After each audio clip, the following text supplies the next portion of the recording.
Oi, gente! Tô de volta com mais um vídeo sobre a história dos 10 anos do BTS, baseado no livro Beyond the Story. E se você é novo por aqui, eu sou a Flá e eu tô fazendo vlogs de leitura semanal lendo o livro do BTS e toda semana sai um vídeo completo e detalhado sobre cada capítulo. O segundo capítulo do livro, que inclusive se você não viu ainda, eu vou deixar linkado aqui nos cards, fala sobre a jornada pós-debut dos meninos, os desafios que eles enfrentaram no começo da carreira e os lançamentos dos 4 primeiros álbuns que fizeram parte da era escolar do BTS. No capítulo anterior, acompanhamos os acontecimentos entre junho de 2013 a dezembro de 2014. No vídeo de hoje, vamos mergulhar no terceiro capítulo do livro, que explora a era The Most Beautiful Moment in Life, também conhecida pela sigla HYYH, que representa o momento mais bonito da vida. A série The Most Beautiful Moment in Life tem como foco central a juventude e nos leva a explorar o BU, o BTS Universe, que deu início junto com essa era. Pela ordem cronológica dos lançamentos dos álbuns dessa era, veio primeiro o terceiro mini-álbum intitulado The Most Beautiful Moment in Life Part 1, que foi lançado em 29 de abril de 2015. Logo após veio o quarto mini-álbum, The Most Beautiful Moment in Life Part 2, lançado em 30 de novembro de 2015. E para encerrar essa era de forma grandiosa, tivemos o primeiro álbum especial intitulado The Most Beautiful Moment in Life Young Forever, lançado em 2 de maio de 2016. Os eventos mencionados nesse capítulo vão entre abril de 2015 a maio de 2016.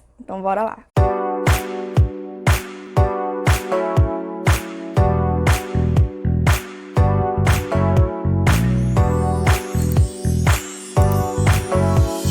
Em 12 de julho de 2013, logo após completar um mês do debut, o BTS lançou sua primeira mixtape intitulada Born Singer, e essa mixtape é uma releitura da música Born Sinner do J. Cole e foi compartilhada apenas no blog oficial do grupo. Esse lançamento coincidiu com um marco significativo, já que o fandom adotou oficialmente o nome ARMY apenas 3 dias antes. Porém, gente, essa música só ganhou um lançamento oficial em 10 de junho de 2022 no álbum Proof, e Suga explica o que está por trás dessa letra. Eu me lembro de que na semana após o debut, Bang PD disse: devíamos gravar como vocês estão se sentindo agora. Devíamos colocar em uma música. Ele falou que depois de um tempo, não nos lembraríamos mais do que sentíamos. Então, enquanto a gente gravava um programa de TV, escrevia a letra em um bloco de rascunho. Born Singer capturou os sentimentos e os medos dos meninos relacionados à sua identidade e trajetória. Em 2013, eles acreditavam que conseguiriam debutar. Em 2014, achavam que conseguiriam chegar no topo, mas em 2015 existia uma grande interrogação. Em um vlog, J-Hope se pergunta se teve um bom ano e diz: o ano de 2014 foi muito difícil, tanto física quanto mentalmente, porque desde que debutamos foi a primeira vez que comecei a ter dúvidas. Foi um período em que estava duvidando muito de mim e do caminho que havia escolhido. Fiquei pensando se estava fazendo a coisa certa. Havia muita incerteza naquela época, mesmo quando as vendas dos álbuns subiam um pouco depois do lançamento, ou quando o nome deles estava sendo mencionados pelo fandom depois de uma apresentação como a do Mama não deixava os meninos muito animados. Sobre o que se passava na época, RM comenta: era como se as coisas funcionassem. Conseguíamos ver os resultados, mas parecia que nada era nosso. Para ser bem sincero, acho que isso impactou demais o grupo. Essa parte foi muito difícil. Suga também lembra da sensação de incerteza. Sabia que nossa base de fãs estava aumentando, mas não conseguimos ver todos eles, já que o número de fãs que podia assistir às gravações dos programas musicais ou às sessões de autógrafo era limitado. O primeiro show solo do BTS, intitulado The Red Bullet, que aconteceu em outubro de 2014, foi a oportunidade que os meninos tiveram para sentir pela primeira vez o poder dos fãs. Toda a divulgação do álbum Dark Wide causou uma ansiedade no Suga, que se sentiu aliviado quando encontrou os ARMYs naquele show, e ele comenta: o primeiro show fica para sempre na memória. Foi meu primeiro show na vida e eu pensei: nossa, tantas pessoas vieram nos ver, eu realmente sou uma pessoa feliz. Naquelas circunstâncias, os meninos não tinham muitas opções a não ser seguir em frente, então enquanto preparavam o terceiro mini-álbum The Most Beautiful Moment in Life Part 1, Suga decidiu: se isso não der certo, vou largar a música. Durante a produção de The Most Beautiful Moment in Life Part 1, Suga basicamente se trancou em um estúdio e foi nessa época que ele começou a beber. Até essa época eu era peso leve, quase nunca bebia, mas era porque quase não saíamos mais. Os meses antes do lançamento desse álbum foram um inferno. As músicas criadas por Suga eram ouvidas em tempo real pelos outros meninos e os funcionários da Big Hit. RM lembra do período e comenta: nessa época trabalhávamos no estúdio que ficava no final do segundo andar do prédio Chongu. O lugar não tinha nem 10 metros e a gente mente se apertava. Ouvíamos as melodias que o Suga tinha composto assim que ele terminava. E alguém falava,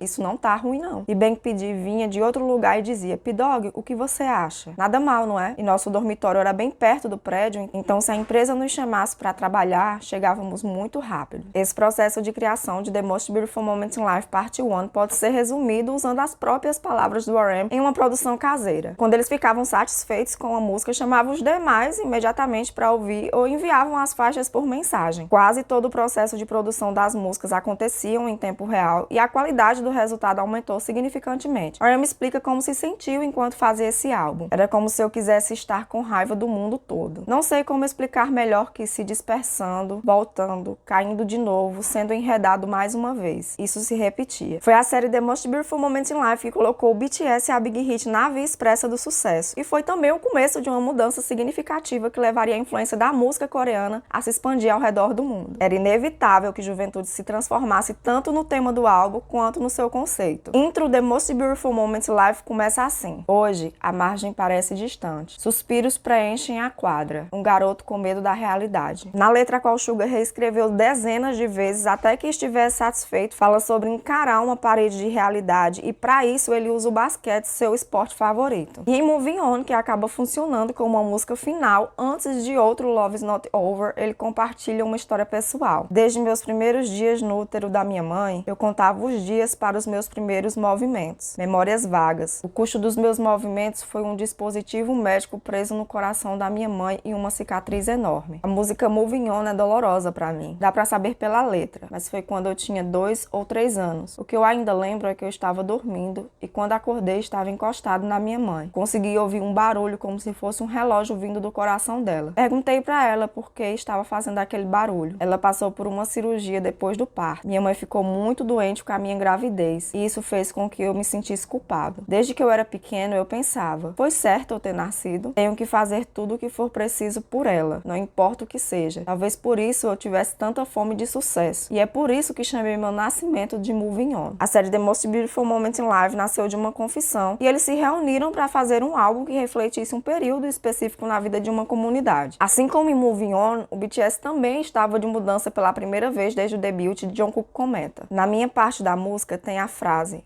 saindo do quarto vazio com meus últimos pertences. Quando olho para trás por um segundo, na verdade eu me lembro de ter olhado para o quarto quando estávamos de saída. Parecia que eu tinha crescido e eu estava animado para saber o que aconteceria de legal no nosso novo endereço. Sair do antigo prédio e ir para um novo apartamento, provável que alguma coisa estava mudando, ou pelo menos eles puderam acreditar que era esse o caso. Ao mudar de casa, Jungkook sentiu que a situação do grupo poderia mudar. Para começo de conversa, tínhamos mais quartos. 1, 2, 3, 4 quartos e um banheiro. Comprei um computador pela primeira vez e tinha meu próprio espaço de trabalho. Não tinha um lugar separado para guardar minhas roupas, então coloquei um cabideiro na sala e arrumei as coisas ali, perto de uma mesa que usava. E foi por isso que o nome do meu estúdio acabou virando Golden Closet. O novo lugar era melhor, então definitivamente mais confortável. Parecia que eu tinha mais espaço para respirar. Antes disso, nós 7 dormíamos no mesmo quarto. Foi aí que começamos a dividir os quartos. Jin conta que também se sentiu muito melhor na nova casa. Eu dividi o quarto com Suga, Jungkook ficava com o RM e V, Jimin e J-Hope dividiam um quarto maior. Nosso dia a dia mudou muito. Antes disso, tudo era muito tumultuado, mas depois acabou sendo divertido visitar o quarto dos outros. Por meio das emoções e experiências pessoais dos meninos, essa temporada acabou criando uma narrativa baseada nos conceitos de juventude e época mais bonita. Sem que percebessem, o BTS e a Big Hit estavam quebrando barreiras. Com The Most Beautiful Moment in Life, parte 1, Bank P quebrou muito dos padrões de produção de conteúdos de idols. Ao contrário do que era comum, os álbuns costumavam ter uma música principal dançante com coreografias bastante elaboradas para o videoclipe. Mas o MV da música principal de The Most Beautiful Moment in Life Part 1, I Need You, não tinha coreografia e mostrava os personagens em cenários cotidianos simples de subúrbio. O MV de I Need You tem 2 versões, a oficial, que foi editada para ser exibida na TV, e a original, lançada apenas no YouTube. A versão original é mais longa, com cerca de 2 minutos a mais, e apresenta cenas de violência, traumas e outros temas pesados que eram inéditos em MVs de grupos de K-pop na época. O videoclipe é uma história realista sobre a juventude e suas lutas. Os personagens nunca conseguem expressar suas emoções livremente e se encontram em situações cada vez piores. Essa nova abordagem foi difícil de entender no início, mas ajudou a abrir caminho para uma nova era de criatividade no K-pop. I Need You deu início ao BTS Universe e para compreender a história, os fãs precisavam assistir a vários conteúdos, inclusive o MV de Run, música principal do álbum seguinte, The Most Beautiful Moment in Life Part 2. Assim como os personagens dos MVs, os meninos estavam vivendo pelas beiradas, sem conseguir chegar ao centro do mundo em que eles queriam habitar. E eles estavam presos entre uma posição de insegurança e um desejo de sucesso. Foram essas sensações que possibilitaram a criação da série The Most Beautiful Moment in Life, e foi por isso que I Need You foi escolhida. A letra de I Need You descreve a mentalidade dos meninos naquele período. A música era diferente de tudo que os idols haviam feito antes, mas os meninos gostaram de I Need You desde a primeira vez que ouviram, e Jimin comenta: a música começou depois que ouvimos sobre o conceito do álbum e as outras músicas, mas dava pra perceber que todos tinham certeza daquilo. A música era boa e o conceito também. Jungkook até achou que era boa demais pra descrever. Eu tinha certeza de que ela ia funcionar. Era tão boa, tanto que tudo o que aconteceu antes pareceu se desfazer. Esqueci completamente sobre estar em perigo. Era como se aquele fosse o começo, o nosso começo. O BTS quebrou as regras do mercado, mas ainda precisava de mais uma mudança para alcançar o sucesso. Com I Need You, Jim mudou seu jeito de cantar e ele comenta: até aquele ponto eu cantava além do necessário, mas nessa música pela primeira vez respirei enquanto cantava. Na primeira gravação cantei a música toda de uma vez e algumas partes desse take acabaram entrando na música oficial. Na hora achei um pouco estranho, mas agora vejo que era a coisa certa a se fazer. A coreografia também precisava de mudanças drásticas e J-Hope comenta: antes colocávamos toda a nossa energia na dança, mas para I Need You era importante que pensássemos em como expressar as emoções. A coreografia só funcionaria se nos expressássemos bem, então era quase metade dança, metade atuação por meio das expressões faciais. Era como se quando eu dançava, eu entrasse no personagem de um garoto à beira de um penhasco. Ficava muito ansioso, como se muita coisa estivesse em jogo. Foi único. Na época tirávamos muitas fotos para veículos diferentes, mas eu não me sentia levando uma vida de celebridade. Era como se eu estivesse aproveitando minha juventude. Acontecia a mesma coisa quando filmava com os outros membros, e talvez durante as filmagens eu estivesse pensando sobre a ansiedade e sobre se sentir perdido, mas não parecia o processo comum de uma celebridade se preparando para um novo álbum. RM também sentiu algo parecido e comenta: se eu pensar nisso agora, talvez pudéssemos ter feito mais. Na época eu achei que não existiria nada do tipo depois de Danger, mas não foi assim. E a presença de uma música como I Need You foi algo grande. Acho que no início era uma sensação de isso pode funcionar. E depois começamos a querer criar o nosso momento mais bonito da vida, que estava escondido em nossas emoções. Jimmy conta que as emoções de todos eles foram essenciais durante as gravações do MV de I Need You. Acho que me entreguei por completo ao conceito do momento mais bonito da vida. E ter uma experiência junto dos outros membros foi muito bom. Eu ficava pensando como aquele momento era bonito e como eu poderia dizer que era o melhor da minha vida. Como eu me joguei de cabeça no papel do MV, me disseram que funcionou muito bem no vídeo. Os meninos acabaram se identificando com os personagens no vídeo e isso permitiu que eles conseguissem se entregar ao papel mesmo quase não tendo experiência alguma com a atuação.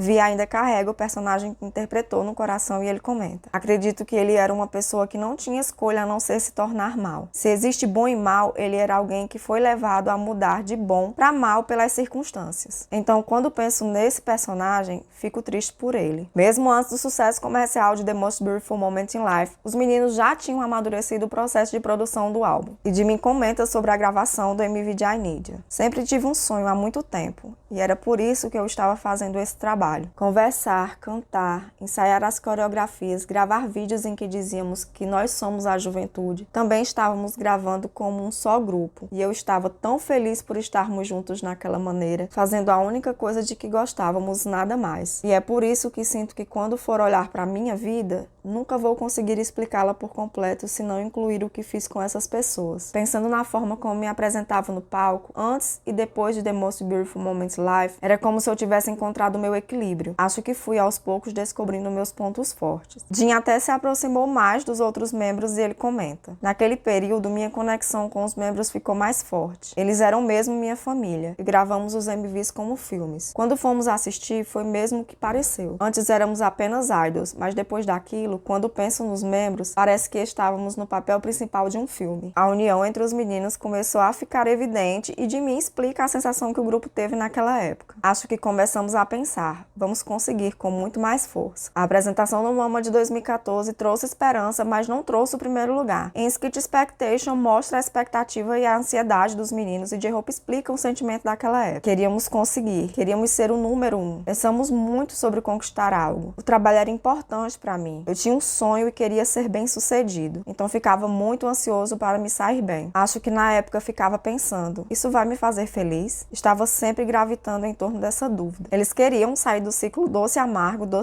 e para isso queriam alcançar o topo de um programa musical. Entre Dark Wide e The Most Beautiful Moments in Life Part 1, o BTS tinha chances de alcançar o primeiro lugar. Eles já tinham sido candidatos com Boy in Love e com a apresentação do Mama de 2014, o fandom vinha crescendo muito. Mas os números de Dark Wide não corresponderam às expectativas e o próximo álbum ainda não tinha sido lançado. Nem o BTS e nem a Big Hit tinham como saber em que ponto estava a popularidade do grupo. Quando conversou com a empresa sobre o assunto, na época, V apontou as condições necessárias para o crescimento do grupo e comenta: existem grupos mais e menos populares que nós, mas não acredito que existam grupos como o BTS. Estamos em uma posição única, a chamada Legend Stage. Precisamos de uma apresentação incrível. Em 29 de abril de 2015, meia-noite, The Most Beautiful Moments in Life Part 1 foi lançado nas plataformas de streaming. Na época, o chart era contabilizado por hora, levando o fandom a ouvir repetidamente as músicas para aumentar a popularidade. Uma hora depois do lançamento, o diretor da Big Hit na época gritou de surpresa ao ver os resultados. A música principal, I Need You, havia entrado como número 2 no chart ao vivo da Melon, a maior empresa de streaming na Coreia. Os meninos também ficaram surpresos e J-Hope relembra quando viu o chart da Melon e comenta: acho que vimos o chart juntos no meio do ensaio. Foi tão impactante. Nunca tínhamos entrado em uma posição tão alta. Foi a primeira vez que senti que tinha tantas pessoas ouvindo nossas músicas e foi demais. Também pensei: é por isso que fazemos música. Logo depois do debut, um dos desejos do Suga era conseguir o número 1 no chart da Melon, que pra ele aquilo ali era um exemplo de sucesso. Na época eu achava aquilo o máximo, achava que era o topo. Acho que vi e pensei: conseguir o número 1 na Melon significa que você é bem sucedido como cantor. Eu olhava o chart quase todos os dias. Não era como se eu estivesse estudando as oscilações da bolsa, mas eu calculava e analisava coisas por ali. As vendas de The Most Beautiful Moments in Life Part 1 superaram as de Dark Wide em 2014 e o BTS conquistou o primeiro lugar em um programa musical pela primeira vez em 5 de maio de 2015 no programa The Show da SBS MTV. Em 8 de maio, 3 dias depois, eles repetiram o feito no Music Bank da KBS, o primeiro programa nacional, e Jimin comenta como se sentiu na época. Foi uma sensação forte de recompensa. Era como se tivéssemos feito alguma coisa certa enquanto grupo. Acho que fui capturado por essa sensação. Não importava o quanto nos preparamos ou quão árduo trabalhamos. Estava grato por termos alcançado algo trabalhando juntos. Os outros membros também sentiram a mesma coisa, que para eles o primeiro lugar significava que tanto o grupo quanto as outras pessoas envolvidas no processo haviam sido reconhecidas e isso trazia uma grande felicidade. Sobre isso, J-Hope comenta: era como se nossa presença estivesse sendo reconhecida. Começamos com uma música e agora o nome do álbum e o meu nome, nosso grupo. Tudo isso estava se tornando vivo. Fazer com que por meio do meu trabalho as pessoas soubessem esse é quem eu sou foi muito bom. Foi a primeira vez que percebi que eu era muito amado. Conforme o grupo começou a ter mais sucesso, o mundo também começou a mudar e isso pode ser visto em uma série de vídeos com participação deles em programas de música, publicado no canal do BTS no YouTube sob a categoria Bangtan Bomb. Nos vídeos anteriores ao lançamento de The Most Beautiful Moments in Life Part 1, mostra os meninos brincando entre si no camarim e se preparando para as apresentações. Já nos vídeos posteriores ao lançamento de The Most Beautiful Moments in Life Part 2, o BTS se preparava para serem MCs especiais em programas musicais. Essa é uma posição de grande prestígio que só é oferecida a artistas que atingem um alto nível de popularidade. Os vídeos dos bastidores dos programas de música também mostram a reação dos meninos ao alcançarem o primeiro lugar. Jimin explica as mudanças pelas quais os meninos, inclusive ele, passaram no período. Acho que foi naquele ponto que começamos a realmente vislumbrar a existência de fãs. Não tínhamos uma definição distinta disso antes. Os membros diziam: vamos dar o nosso melhor e vamos fazer o um bom trabalho. Mas depois que conseguimos o primeiro lugar, fiquei lembrando da nossa primeira participação na TV depois do debut. Naquele dia tínhamos cerca de 10 fãs. Sem essas pessoas, sem que elas nos encorajassem, não haveria uma demanda para a nossa existência. E sentíamos que precisávamos mesmo ser gratos àqueles fãs. O clima entre os meninos após o lançamento de The Most Beautiful Moment in Life Part 1 foi descrito da seguinte forma por J-Hope. Acredito que todos os membros tinham ambições. Conquistamos um sonho, mas não estávamos satisfeitos. Queríamos apresentar uma imagem ainda mais impressionante do grupo. Todos nós pensávamos, quero chegar ainda mais longe. Talvez seja por isso que nosso grupo conseguiu tanto. Acredito que se qualquer um de nós tivesse pensado diferente, seria difícil ter conquistado tudo isso. O sucesso permitiu que os meninos expandissem seus objetivos. Eles começaram a trabalhar em Dope logo depois de I Need You, que foi um marco importante para o grupo. I Need You refletia sobre as dificuldades do passado, enquanto Dope mostrava como, apesar de tudo, eles tinham chegado longe. A Big Hit mudou o padrão da indústria com The Most Beautiful Moment in Life Part 1, expandindo o conceito de álbum para uma série, possibilitando diversas interpretações a cada história. No dia 5 de julho de 2015, o encontro do BTS com os fãs no programa Making Gaio foi tão lotado que, por segurança, muitos ARMYs foram impedidos de entrar. Os fãs do BTS já eram mais numerosos do que de mim havia imaginado.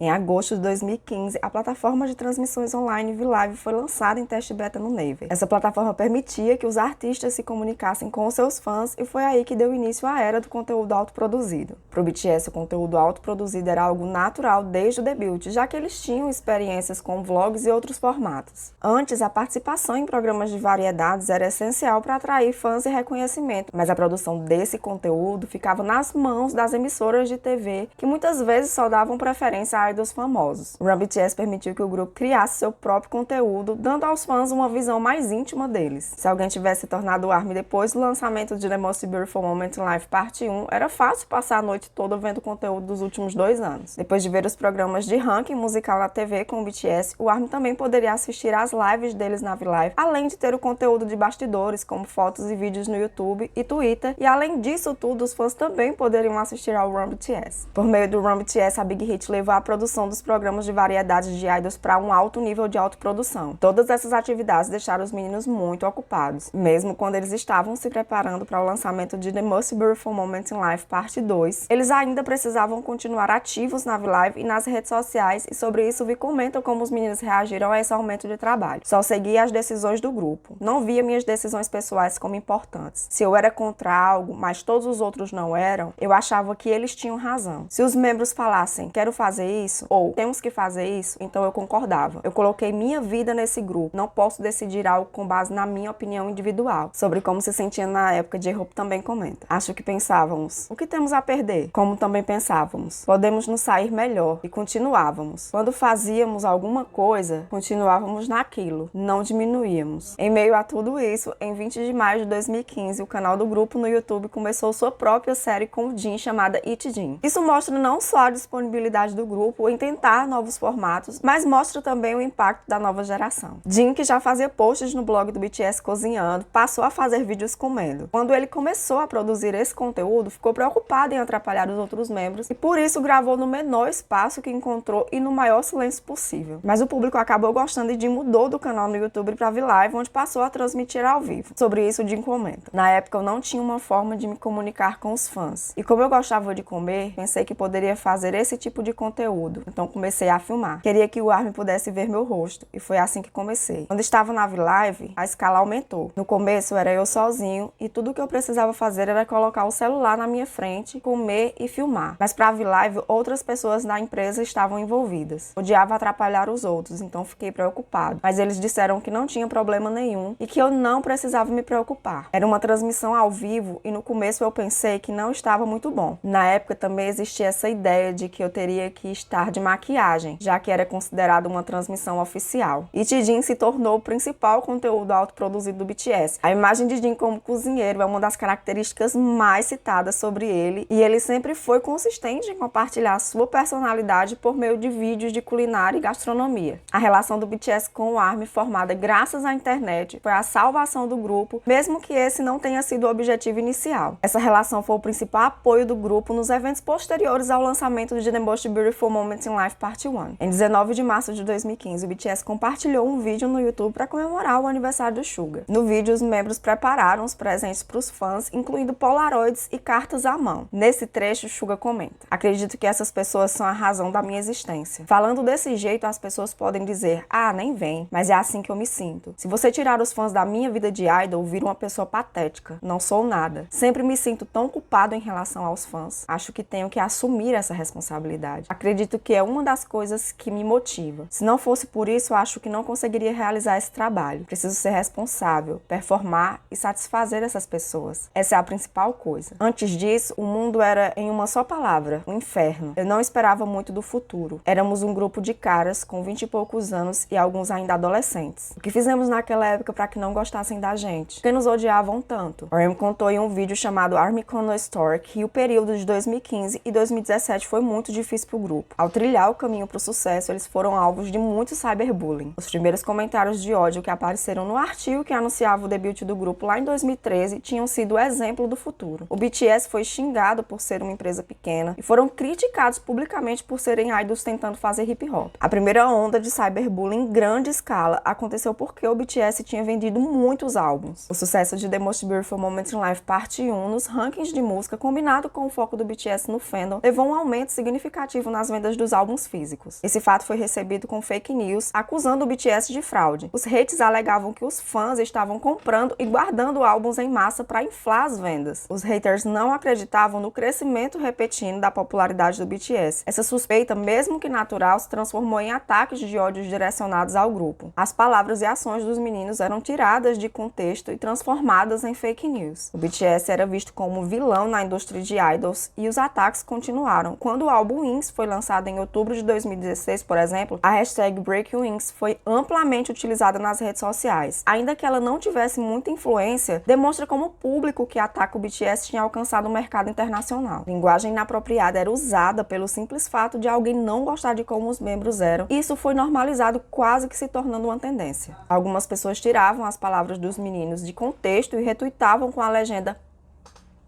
como se não fosse nada. O cyberbullying sofrido pelo BTS foi um sinal das mudanças que as redes sociais e a cultura do fandom trouxeram para o mercado coreano. Um dos maiores objetivos daqueles que praticavam cyberbullying era que os fãs abandonassem o fandom. Ironicamente, foi exatamente isso que transformou a relação do BTS com o ARMY em algo especial entre 2015 e 2017. O fandom colocou todo o seu esforço no apoio ao BTS para que sobrevivesse no mercado de idol até eles se transformarem em superestrelas internacionais. Muitos ARMYs contribuíram para a sociedade em diversas iniciativas de caridade. Para o BTS, o ARMY não é apenas um grupo de fãs, mas apoiadores poderosos que fizeram do nome deles algo muito forte, e J-Hope comenta sobre isso. Quando ouvi "Continuo vivendo graças a vocês", pensei, acho que estou dando forças a alguém. E eu também recebia forças deles. É bem interessante os dois lados dando forças um pro outro. E por isso é mais difícil que eu me sinta cansado e triste. Pensei que por aquelas pessoas eu não podia desistir. Depois de uma semana do lançamento do álbum, as críticas abafaram os gritos de alegria e RM explica como se sentiu na época. Naquele período, fizemos o teste de personalidade MBTI e por alguma razão eu não queria que saísse o resultado extrovertido. Acho que queria ser introvertido. O BTS não respondeu diretamente o cyberbullying, mesmo com os incansáveis ataques de fake news, eles continuaram trabalhando. Por todo o trabalho que tiveram, eles esperavam chegar muito longe, mas o único lugar onde conseguiu se sentir bem era no palco com os fãs. Foi assim que a história do BTS e do ARMY, que se desenrolaria por meio dos álbuns, começou. A produção de The Most Beautiful Moment in Life Part 2 aconteceu em meio a toda empolgação e apoio, mas também toda a negatividade, RM comenta. O ano de 2015 foi um desafio pra mim. Se tivéssemos compondo uma música ou gravando um clipe, eu ficava, droga. Não percebi na época, mas recentemente assisti a alguns vídeos da época de Run e todos os membros, inclusive eu, pareciam estar no papel principal. Estávamos correndo mesmo com todo esse sentimento. E agora percebo que era uma reação natural. E estávamos correndo só porque estávamos gravando e era preciso. Assim como o RM se lembra, seja coincidentemente ou não, os sentimentos dos meninos foram capturados no álbum The Most Beautiful Moment in Life Part 2. Como na letra de Butterfly, tudo parecia um sonho e eles temiam que nada do que tivessem feito importasse, Suga comenta. Nossa música Intro Nevermind diz: se você acha que vai bater, pise no acelerador mais forte ainda. Eu machuquei meu ombro em um acidente de moto, mas mesmo assim andei de moto depois disso. E mesmo assim eu pensava, e se eu tivesse acelerado um pouco mais na hora do acidente? E é sobre isso que a música fala. Hoje não ando mais de moto, ela tá guardada. A letra de abertura de The Most Beautiful Moment in Life Parte 2 conta a história do Suga, mas também reflete a situação que os meninos estavam passando naquele momento. Em intro The Most Beautiful Moment in Life do álbum anterior, Suga tá sozinho numa quadra de basquete, e em intro Nevermind ele está no estádio, um show com aplausos de fundo. Os meninos passaram por muitas dificuldades nos lançamentos dos 4 primeiros álbuns, e com The Most Beautiful Moment in Life Parte 1 eles estavam na trilha do sucesso. Por mais que o amor a eles tenha aumentado, eles também foram vítimas de hostilidade virtual. Run foi a música principal de The Most Beautiful Moment in Life Parte 2, e mesmo que eles tivessem medo de que tudo fosse um sonho vazio,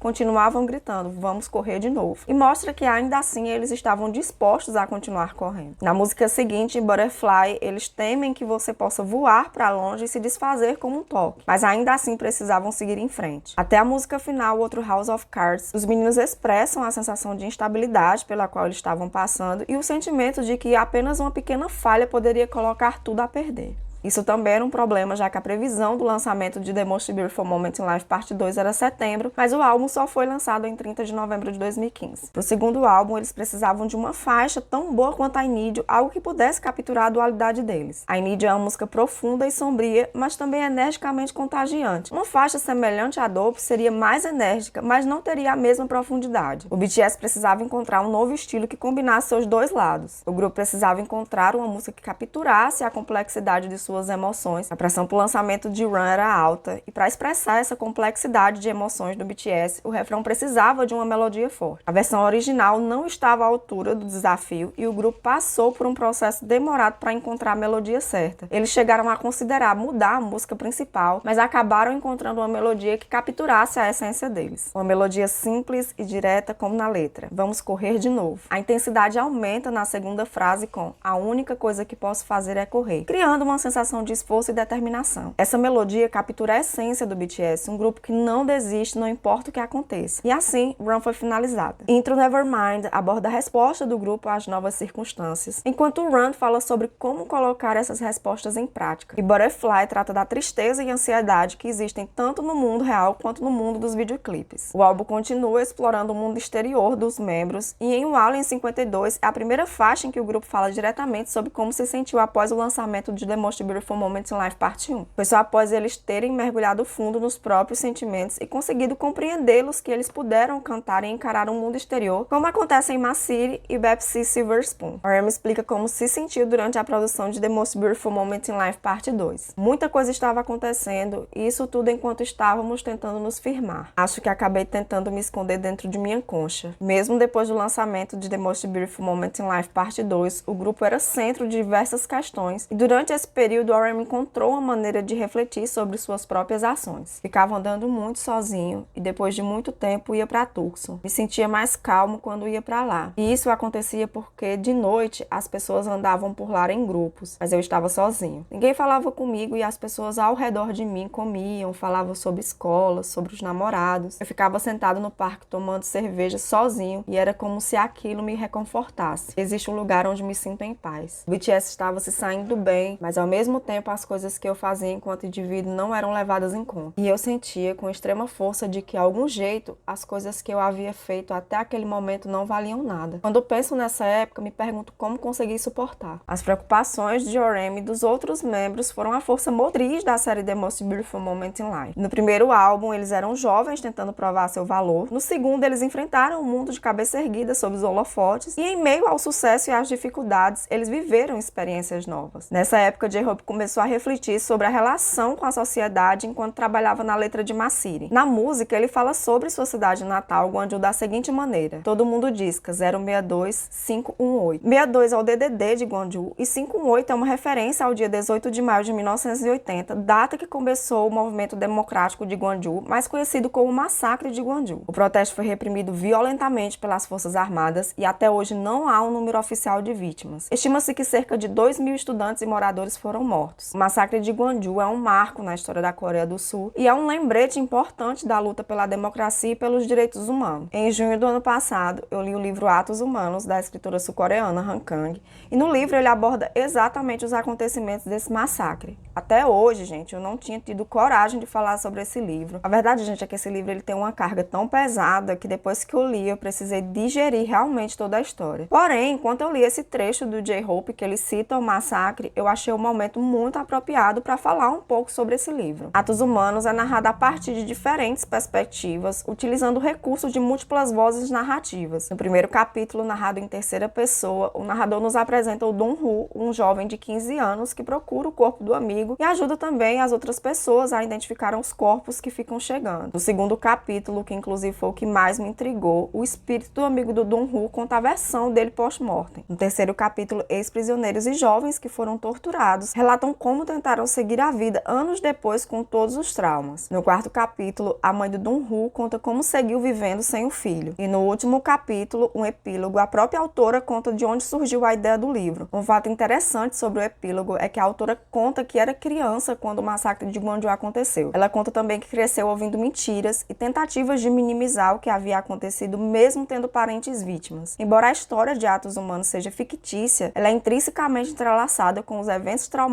que marcaram a Coreia do Sul. O título Atos Humanos reflete com precisão essa narrativa, desde os atos mais cruéis e desumanos até os gestos mais solidários e compassivos. Eu lembro que quando eu terminei a leitura desse livro, gente, eu fiquei obcecada, querendo consumir artigos, filmes, tudo que tivesse relacionado a esse massacre, e acabei encontrando algumas produções em audiovisual, como o filme Motorista de Táxi, com o ator Song Kang-ho, que fez Parasita. Eu não me recordo por onde eu assisti ele, não vou mentir, mas entre os filmes que o Google me recomendou relacionados ao massacre, esse foi o único acessível e com legenda em português. Mas antes da gente continuar com a história do BTS, eu preciso falar uma coisa muito importante para vocês, na verdade fazer um alerta para quem tá pensando em ler esse livro aqui ou assistir o filme. Ambos contêm descrições detalhadas e explícitas de violência, tortura, abuso e traumas psicológicos. No livro, a autora não hesita em momento algum em relatar as consequências emocionais e físicas desse evento histórico, oferecendo uma visão crua do impacto humano. Apesar do massacre de Gwangju ser um marco na história da Coreia do Sul, ainda há pessoas que tentam desconsiderar o movimento e o rotulam como regionalista. J-Hope, por outro lado, se orgulha de sua cidade natal e, ao estudar a história de Gwangju, ele pôde refletir sobre si mesmo. Eu não sabia muito sobre a ideia de regionalismo. Para começo de conversa, eu mesmo nunca tinha sentido isso, mas quando me mudei para Seul, percebi que existia e foi a primeira vez que senti. O que é isso? O que é esse sentimento? Por que estou ouvindo essas coisas sobre o lugar em que eu nasci? E por que estou me sentindo assim? Então fui estudar história. Sinceramente, ainda não sei muitas coisas, mas na época aprendi muito. Enquanto estudava, pensei em como expressar tudo isso em meu trabalho. Tudo era muito interessante. Era como se eu sentisse pela primeira vez. É essa a sensação de contar a minha história e colocar meus sentimentos em uma música. Essa oportunidade de autorreflexão ajudou J-Hope a crescer enquanto artista, e ele comenta. Naquele período, mais da metade do meu cérebro estava tomada pelas perguntas. Quem sou eu? Que tipo de pessoa eu sou? Como a coreografia de I Need You era muito diferente do que eu estava acostumada a fazer, acabei me perguntando qual exatamente era meu estilo de dança. Foi assim que acabei começando Hope on the Street. O tempo que passava dançando de frente para o espelho no estúdio acabou se transformando em um tempo que eu refletia sobre mim. Hope on the Street é uma série de vídeos postados no YouTube e V-Live que mostravam J-Hope praticando dança. A série foi mais uma oportunidade que ele teve de se conectar com os fãs. As dúvidas que ele estava tendo sobre si mesmo acabaram se transformando em uma nova compreensão do seu trabalho e um novo experimento se tornou possível, e ele comenta. Para mim, desde Dark Wide, era como se eu conseguisse ouvir minha própria voz no álbum. Por isso, sempre tive vontade de melhorar logo, de estabelecer meu lugar. Fruto de minhas preocupações e os esforços envolvendo tudo o que aconteceu depois de Dark Wide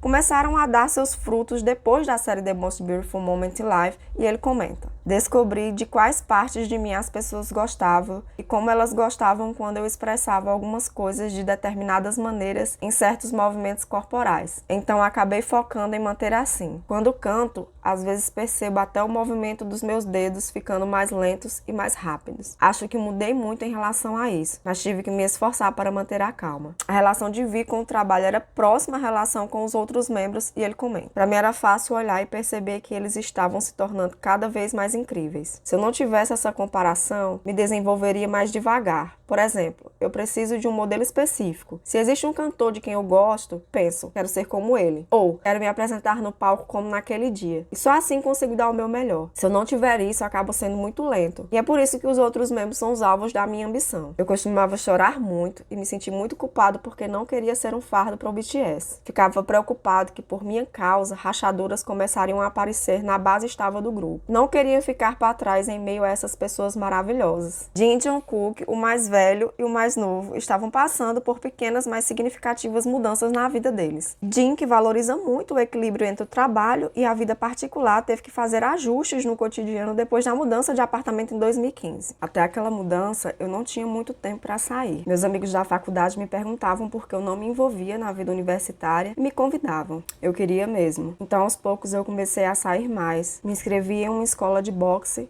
e comecei a ter aulas na parte da tarde. E às vezes eu saía no meio da noite para malhar. John Cook também fala sobre seus novos interesses. Comecei a gostar de fazer compras. Até aquela época eu me vestia do jeito que queria. Vou me vestir no meu próprio estilo, pensava. Mas depois de um tempo fiquei entediado. Até então eu só fazia o que diziam. Eu achava que isso era tudo o que precisava fazer. Eu não tinha meus próprios valores. Então comecei a pensar no que eu deveria e como poderia fazer. Como deveria responder às coisas, como deveria cantar no palco. Eu não tinha medo algum de aprender. E isso acontecia porque os Ryungs faziam música, enquanto no começo eu não sabia dançar, cantar, nem tocar bem qualquer instrumento. Na ocasião, Suga aproveita esse momento para também falar sobre as músicas que ele fez naquele período. Metade das músicas são sobre minha esperança e meus sonhos. Tomorrow, que eu tinha escrito um tempo antes, era assim: quem vai contar essas histórias se não a música? E essa música, pensando agora, é como se falasse comigo. Depois de alguns anos, me sinto reconfortado ao ouvir as músicas que eu fazia na época. Elas são uma carta para o meu eu do futuro. Na época eu não sabia por que as pessoas ouviam as nossas músicas. Não sabia se era porque elas eram bem feitas ou porque as pessoas entendiam o sentido escondido naquilo e se identificavam. Mas agora eu acho que entendo.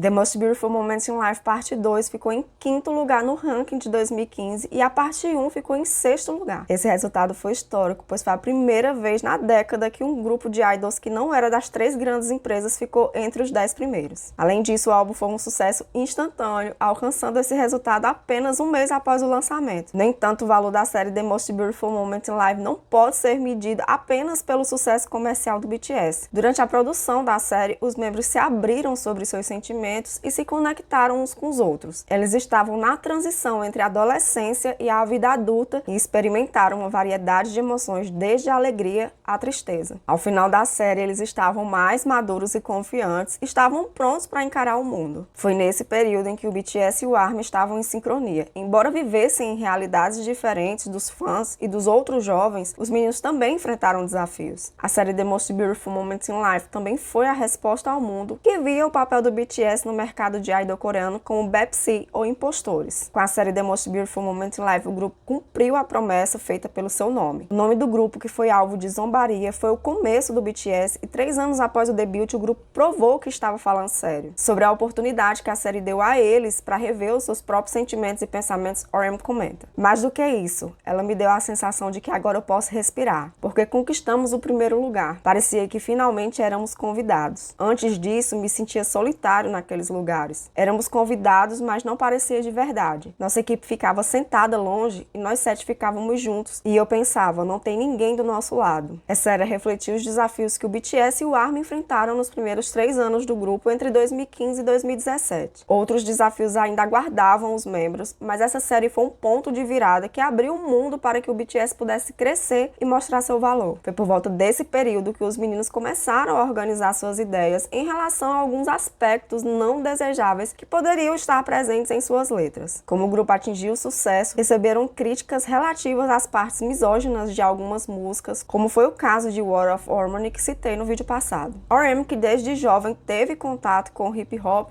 viu os elementos misóginos como uma característica do gênero. Quando a controvérsia surgiu, ele, Suga e os outros membros precisaram estudar o conceito e a formação de misoginia. Posso falar sobre isso porque, olhando agora, acho que era algo pelo qual precisava passar. Vivendo nos anos 2020, acho que todas as pessoas acabam se deparando com isso pelo menos uma vez. Como fui criticado por isso muito jovem, pude reconhecer cedo o problema. Em julho de 2016, o BTS e a Big Hit fizeram um pronunciamento oficial no Fan Café referente a essa questão da misoginia, dizendo: aprendemos que a criação musical não está livre de falácias e preconceitos sociais. Além disso, aprendemos que não é desejável definir o valor de uma mulher e seu papel na sociedade a partir de uma perspectiva masculina. Segundo a HYBE, agora a sensibilidade de gênero é um curso obrigatório para todos os artistas da HYBE antes do debut. A série The Most Beautiful Moments in Life foi um período de crescimento e desenvolvimento para o BTS e o ARMY. Embora os desafios que enfrentaram durante essa época fossem menores do que o que eles enfrentariam no futuro, eles haviam percorrido uma longa jornada desde o debut. Com o lançamento da série, o BTS finalmente chegou a uma parada onde pôde descansar um pouco. Mas antes de seguir em frente, eles tinham mais uma coisa a fazer. Depois dos 2 mini-álbuns, The Most Beautiful Moments in Life Parte 1 e Parte 2,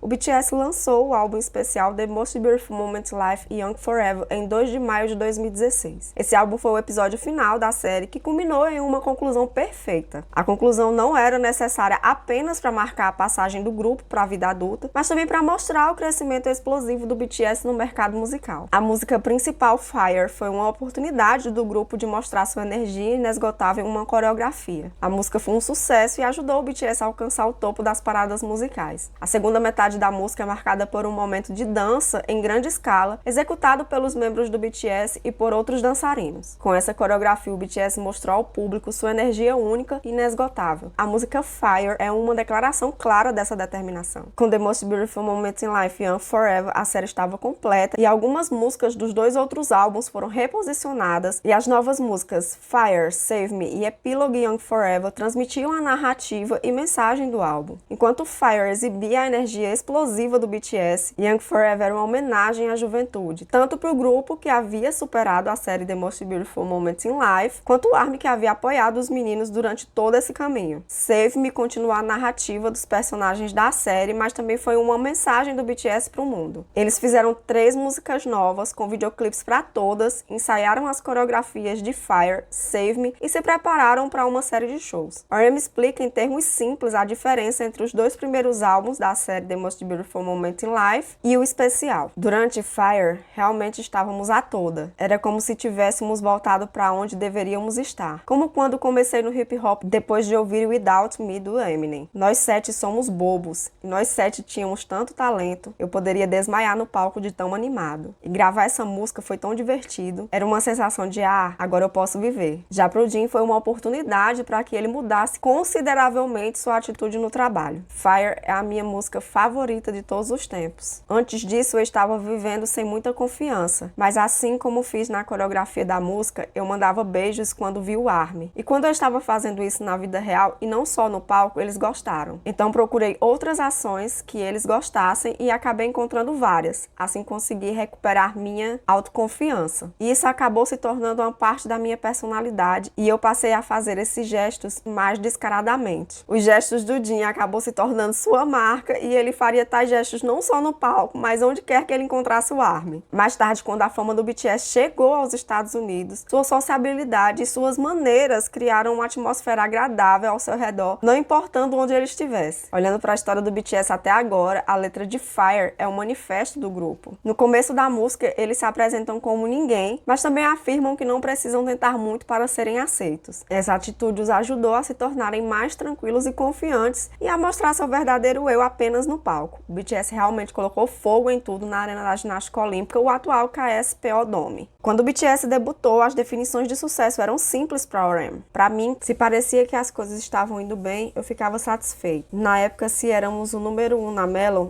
isso era suficiente. Além disso, dizer que meus amigos conhecem a música do BTS era tudo o que eu queria. Um show na arena da ginástica olímpica é um marco importante para qualquer artista. Até a inauguração do Gucho Sky Dome em 2015, o espaço era a maior arena coberta da Coreia. O BTS demorou mais para se apresentar na arena de ginástica olímpica do que para se apresentar em estádios. A primeira apresentação do grupo na arena foi em 2017 e eles esgotaram os 100 mil ingressos do estádio olímpico James Chile em 2019. O show BTS Live The Most Beautiful Moment in Life On Stage Epilogue, realizado em maio de 2016 na antiga arena de ginástica olímpica, foi o evento que marcou o final da série The Most Beautiful Moment in Life. Ao final do show, o BTS cantou Epilogue Young Forever, uma música que fala sobre a juventude e a passagem do tempo. A performance foi acompanhada por um coro de vozes do ARMY e foi um dos momentos muito emocionantes compartilhados com seus fãs e os meninos não conseguiram conter as lágrimas. Suga ainda se lembra do que sentiu e comenta: o show foi no Dia dos Pais. Quando olhei o estádio e vi meus pais lá, fiz uma reverência profunda e comecei a chorar. Eu estava em prantos. No entanto, esse epílogo elaborado trouxe novas tarefas. Afinal, tudo que eles tinham sonhado sonhado havia se tornado realidade. RM percebeu que estava diante de outra meta na qual ele não havia pensado. Quando ficamos sabendo que o álbum estava vendendo muito, comecei a pensar mais em termos de grandes prêmios do que em números de vendas de álbuns. Para eles, o grande prêmio anual da música era um sonho distante, mas à medida que o grupo ganhava popularidade, esse sonho começava a se tornar realidade e até mesmo coisas mais grandiosas aguardavam por eles. Vi explica a sensação dele em relação ao sucesso do BTS naquele momento. Meu objetivo tinha sido debutar, mas após debutar, quando alguém me perguntava qual era meu objetivo, eu dizia que era ficar em primeiro lugar. Depois disso, conseguimos o primeiro lugar. Quando alguém me fazia a mesma pergunta, eu dizia: meu objetivo é conseguir os 3 primeiros lugares. Quando também conseguimos isso, dizia que queria receber o prêmio principal em alguma premiação. E então ganhamos o prêmio principal. E quando passamos a ganhar muitos prêmios assim, começou a ficar ridículo, porque estávamos falando só coisas que achávamos que não conseguiríamos alcançar, mas acabávamos alcançando. Ai, gente, assim terminamos mais um capítulo do livro BTS Beyond the Story, onde mergulhamos na incrível jornada do BTS através da série The Most Beautiful Moments in Life. Esse capítulo foi uma montanha-russa de emoções, repleta de desafios, conhecimentos e momentos incríveis. No próximo vídeo, vamos explorar os álbuns Wings e o Never Walk Alone. O álbum Wings marcou uma virada crucial na história do grupo e o Never Walk Alone adicionou uma dimensão ainda mais profunda à narrativa. Então, gente, se você gostou desse vídeo e está ansioso para os próximos, deixa seu like, ativa as notificações para não perderem nenhum detalhe. E se você ainda não é inscrito no canal, aperta no botão de inscrição e comenta aqui embaixo sobre quais foram seus momentos favoritos até agora. E aproveita também e compartilha esse vídeo com outros ARMYs para que a gente possa criar uma comunidade bem bacana por aqui. Agradeço de coração por me acompanharem nessa jornada e mal posso esperar para explorar o capítulo 4 com todos vocês. Até lá, gente, fiquem bem, continue apoiando, amando e espalhando amor pelo BTS. Então é isso, gente. Beijos e até o próximo vídeo. Tchau!